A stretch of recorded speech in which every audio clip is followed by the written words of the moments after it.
क्या आपने कभी सोचा है एक आदमी बिना चुनाव लड़े नेताओं को जिताने वाला किंग मेकर कैसे बन जाता है? ये कहानी है प्रशांत किशोर की। प्रशांत किशोर का जन्म 1977 में बिहार के बक्सर जिले में हुआ। एक साधारण परिवार से आने वाले प्रशांत शुरू से ही पढ़ाई में तेज थे। उन्होंने पब्लिक हेल्थ में पढ़ाई की और बाद में इंटरनेशनल लेवल पर काम करने लगे।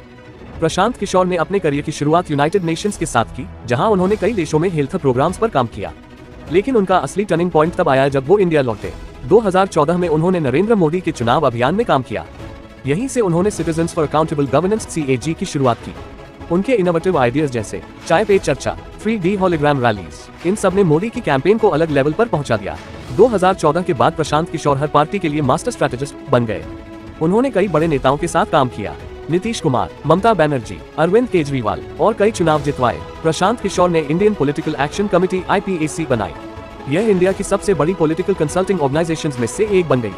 IPAC ने data driven campaigning, booth level strategy और डिजिटल आउटरीच में रेवोल्यूशन ला दिया।